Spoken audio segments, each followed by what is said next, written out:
While you were away, Michelle, I moved my parents' stuff in. What? What do you mean? While I was on vacation, Bob, without asking, brought his parents' moving boxes into our home. To make matters worse, Bob did something unimaginable. It was clear he didn't want me to come back. This house had always been our family home, but now Bob wants to live here with his parents and kick me out. However, I had anticipated this. Nonchalantly, I retorted, "All right then, I guess I'll move out on my own." Following my father's advice, I took certain measures. Firstly, I emailed someone and planned meticulously. I then returned to New York with my father. Once home, I executed the plan. Bob, who had been relaxed thinking he'd live comfortably with his parents, was taken aback by this unexpected turn of events. The plan my father and I devised was: my name is Michelle Smith. I'm a 45-year-old nutritionist working in a hospital. I was supposed to take over my father's business, but inheriting my mother's love for cooking, I became a nutritionist instead. Unfortunately, my beloved mom passed away before I graduated from college. After that, my dad started working overseas, and I sold the family house and moved into an apartment. Ever since I was a child, being quite plain looking, I went unnoticed wherever I went. On top of that, I attended an all-girls school from middle school through college, so I never really had the chance to meet men. Up until then, I never had a boyfriend. However, my friend, who was fortunate to meet someone special, got married after we graduated from college. At her wedding, I met Bob. He was 3 years older than me and quite a catch. He was a friend of the groom and looked like the kind of guy who was popular with the ladies.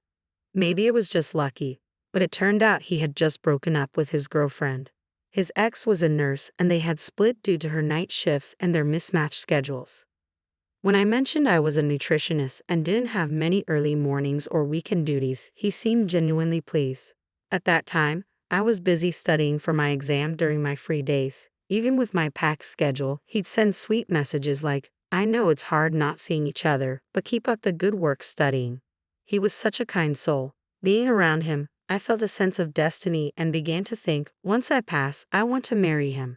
Then came the day of the exam results. Upon learning I passed, he invited me out that night to celebrate, saying, "Congratulations. Look, I want you to have this, if you'll accept it." He handed me what was unmistakably an engagement ring.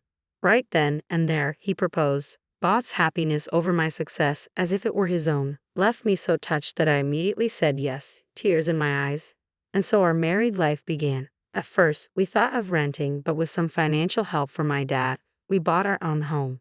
I thought every day from then on would be filled with happiness, but that wasn't to be. After getting married, there was always something off about Bob when we were together.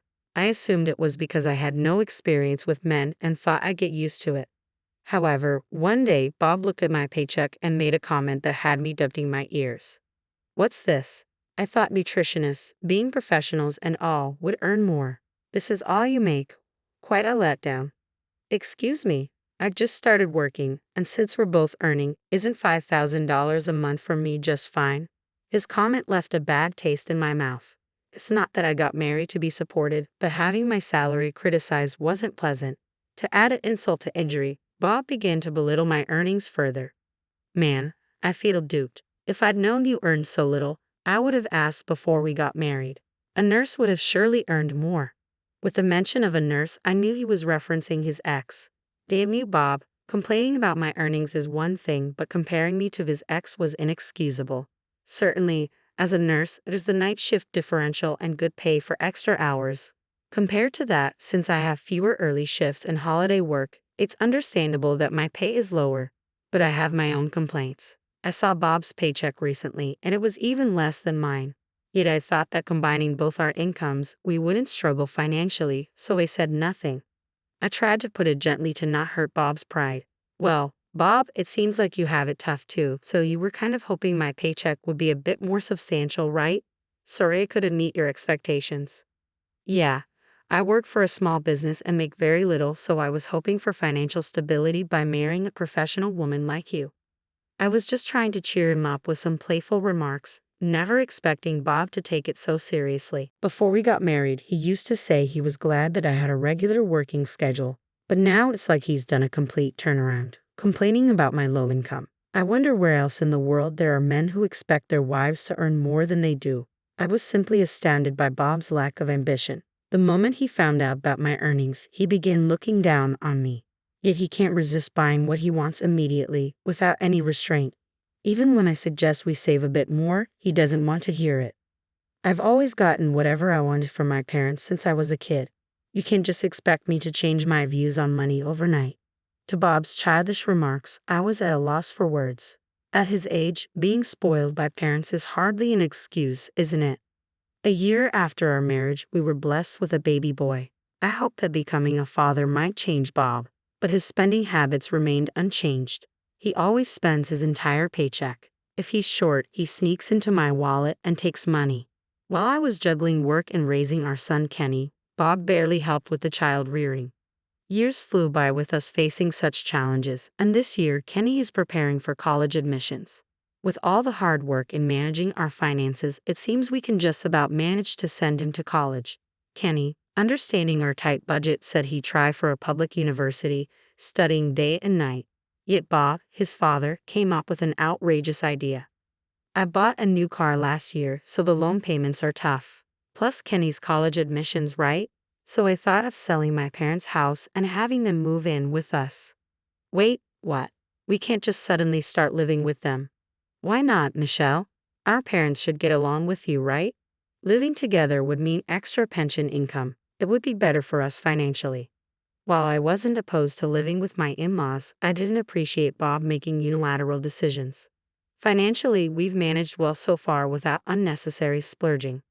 Why do you always make decisions without discussing them, Bob? You bought that new car without even talking to me.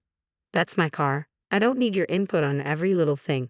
Seeing Bob's selfish behavior, Kenny was furious. Dad, give it a break. When I go to college, I'll be coming home late from part-time jobs or studying. Having Grandma and Grandpa here would mean I have to be extra cautious. Why don't you ever talk things through properly with Mom? Kenny's outburst caught Bob off guard. He then turned his anger towards me, unfairly blaming me. Kenny speaking to me like that is because of your poor parenting. Think about that. Bob stormed off to the living room and didn't come out for a while. I was grateful that Kenny stood up for me, though worried about how this tension would affect his exam preparations. Despite my concerns, Kenny got accepted into this top-choice state university. However, tired of his father's behavior, Kenny decided to move out and live independently. He wanted to prove himself, working without relying on his parents. Still, Bob acted as if nothing was wrong between me and Kenny. Since it was just Bob and me in the Smith house now, our conversations had become scarce. Even though we shared a roof, the atmosphere felt stifling. During those challenging days, feeling mentally drained, I called my father overseas for advice. Concerned for my well-being, my father suggested I come stay with him for a while. But with my job, taking extended time off wasn't feasible, I thought. Fortunately, my colleagues expressed concern and agreed to let me take a break. To keep my consultation with my father confidential from Bob, I told him I was invited on a trip by a friend. I hoped that some time away would help Bob cool down. With that in mind, I headed to my father's place, but an unexpected event unfolded. It began with a call from Bob while I was at my father's. Michelle, while you were away, I moved my parents' stuff in. What? What do you mean? I've mentioned before about my parents moving in. They were pretty upset with you. They said a mother who spoils her son like that is the worst. You can't be serious. I couldn't believe what Bob was saying. My in-laws shouldn't speak ill of me like that. That's why I've decided it'll just be the three of us, me and my parents, living here from now on. They feel like they have to walk on eggshells around you, especially since you've turned Kenny against me. I suspected Bob might have exaggerated things to my in-laws. Maybe the story about them being upset with me was fabricated too. I was furious and wanted to argue, but I kept my composure, told Bob I'd call him back later, and hung up. Thankfully, my father was with me, so I immediately shared the conversation with him. He looked frustrated and ran his hands through his hair. I really don't know what to say about Bob relying on his parents at his age. Exactly. I don't understand why I should be kicked out because of that. After discussing it for a while, my father had an idea. I felt hopeful that this might help resolve things with Bob. I sent an email first and then called Bob on his cell. Bob, I think we need to sit down and talk when you get back from your trip. I tried to keep my voice calm, but Bob chuckled in response. You're not coming back. Following my father's advice, Bob made it clear he didn't want me to return home. Anticipating this, I responded firmly.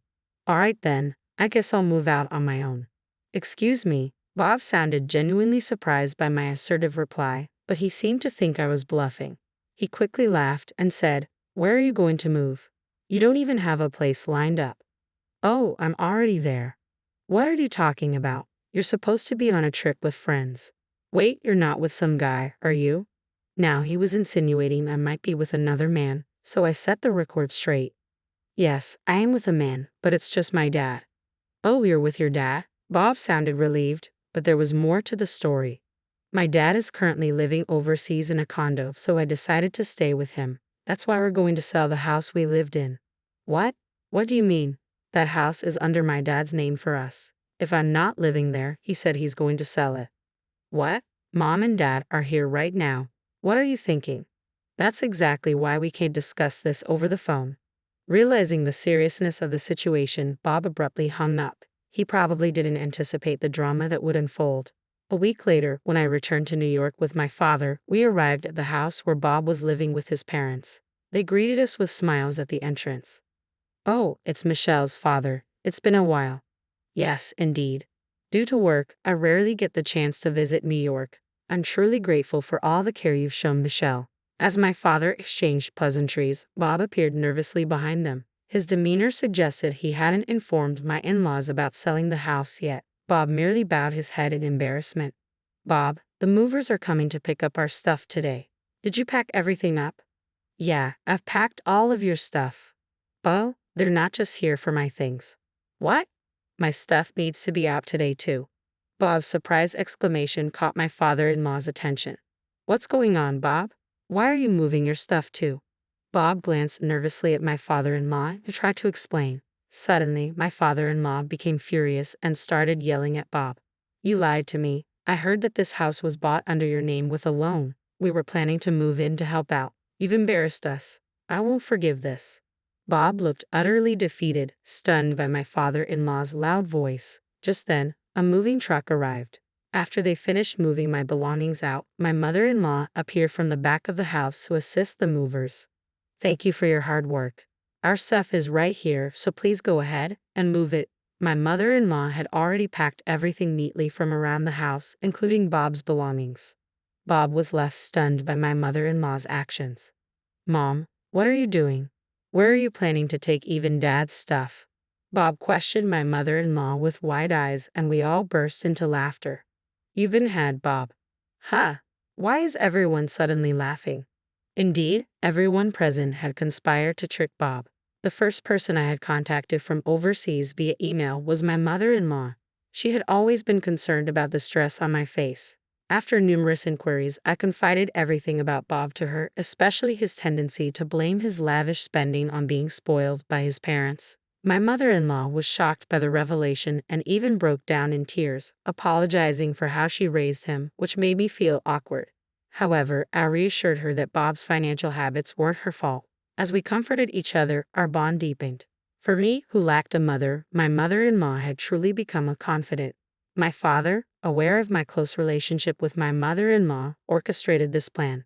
Without Bob's knowledge, my mother-in-law and father-in-law had arranged for a new place for themselves. The earlier scene where my father-in-law confronted Bob had all been staged. It was such a convincing performance that I nearly burst out laughing midway through. Thank you for arranging the movers for my stuff as well. Now I can move to the house my father built overseas. No, thank you. I'm truly sorry for raising such a son. I've only caused trouble for you, Michelle. Wasn't that an unspoken agreement between us? My mother-in-law and I shared a laugh at her comment. Bob seemed taken aback. He had no idea I was so close with my in-laws. His face showed confusion. Mom, where are we going to move now? We already sold our old family home. We've already arranged a new place for ourselves. Bob looked relieved to hear that, but his relief would be short-lived. Oh, so that's settled then. I was worried for nothing. So I'd just move in with you guys? What are you talking about? It's a senior living community for your father and me. You're not a child anymore, Bob. You need to find your own place. As soon as my mother-in-law said that, Bob's face turned pale. I can't do that. I don't even have the money to move, let alone find a new place. The truth was, Bob had squandered all his earnings on hobbies and entertainment. leaving him with no savings. There was no one to blame but himself. In desperation, he looked at me with pleading eyes. I knew what he was about to ask. Speaking of which, Michelle, doesn't your dad own a pretty big house overseas? I had no idea you came from such a wealthy background. Come on, I'll do whatever you say from now on. Can't you take me to live with you there? His tone changed suddenly, trying to charm me. But I wasn't buying it and responded firmly. I've been deceived by your sweet words too many times before. You've been unreliable, not contributing enough to our expenses, and always out enjoying yourself. I don't want to be married to you anymore. I spoke with Kenny on the phone yesterday, and we both agreed that divorce was the best path forward. Finally releasing everything that had been weighing on my mind felt like a tremendous relief. My in-laws nodded solemnly in agreement. Oh man, what am I going to do now? Bob lamented, tears welling up in his eyes. But my decision was firm. I handed him the contact information for the divorce lawyer and the papers I had prepared earlier, asking for his signature. Yet Bob was stubborn and refused. Seeing this, my father-in-law's expression turned stern. Bob, it's time you face reality. You've put Michelle through enough, and now you're trying to lean on her family's wealth. I'm ashamed to call you my son. That's right, we may have spoiled you, but you're a grown man now. You can't always have things your way. It's time to stand on your own 2 feet, my mother-in-law added. Confronted with this earnest plea from his parents, big tears streamed down Bob's cheeks. What's going on? Even mom and dad too. Is there no one on my side here? Bob muttered to himself as he reluctantly agreed to further discussions through the lawyer. He finished packing his belongings into a storage unit and left the house alone, feeling betrayed by the parents he thought were his allies. He appeared deeply wounded. However, my in-laws had made up their minds to cut ties with Bob. It wasn't just them. I too had promised Bob that he would never see Kenny again. Kenny had held strong feelings about this since he was a child. He had never seen Bob as much of a father figure, and when we decided to divorce, Kenny expressed his desire to cut ties with his father as well. I believed it was in Kenny's best interest. After being rejected by his family and estranged from his son, Bob seemed to lose all motivation to continue. With nothing left, he spent some time living in motels until he managed to secure a small apartment. During the divorce proceedings, I gave Bob some money from our shared assets. Technically, he didn't deserve much, but I was financially stable and wanted to avoid future financial disputes. It was like severance pay. However, once Bob had a bit of financial stability, he began attending singles mixers and social events around the city. How do I know? Because Bob messaged me, boasting about finding a wealthy woman to prove something to me. Initially, after being alone, Bob would message me out of loneliness, but his tone changed once he had money. Over time, his messages stopped altogether. I assumed he had moved on to a new relationship, but the reality was more troubling. According to my former in-laws, Bob had become infatuated with a nurse he met at one of these events. Despite her lack of interest, Bob relentlessly pursued her. At his worst, he even showed up uninvited at her apartment. Eventually, she reported him, and he was arrested on the spot for stalking. It seemed that just when my in-laws thought they had cut ties with their son, they were once again entangled in his troubles, which was deeply unfortunate. Parenting is a demanding role. No matter how much you hope to let go, responsibility persists when things go awry. Despite causing immense trouble for his parents, Bob has yet to learn his lesson. Throughout the interrogation, he stubbornly insisted it was true love. Consequently, he remains unrepentant and isn't slated for release anytime soon. Perhaps cooling his heels in prison is the best course for someone like him. It's one thing to cling to such ideals when young, but a man nearing 50, penniless and defiant, becomes more of a burden than anything else. Meanwhile, I'm enjoying a luxurious life in a condo with my father. I'm still adjusting to this new setting and haven't started working yet. However, I know I can't remain jobless forever, so I'm attending local language classes to improve my skills. Once I feel confident in the language, I plan to assist at my father's company. Time has flown by, and Kenny has graduated from college. He moved here around the same time and has begun working at my father's company, fulfilling his intended role as my father's successor. I've missed Kenny deeply over the past 4 years, but now we can live together indefinitely. The thought brings me immense joy.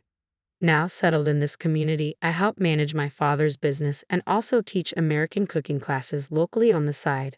This unique class has gained popularity in the area, and I have many enthusiastic students.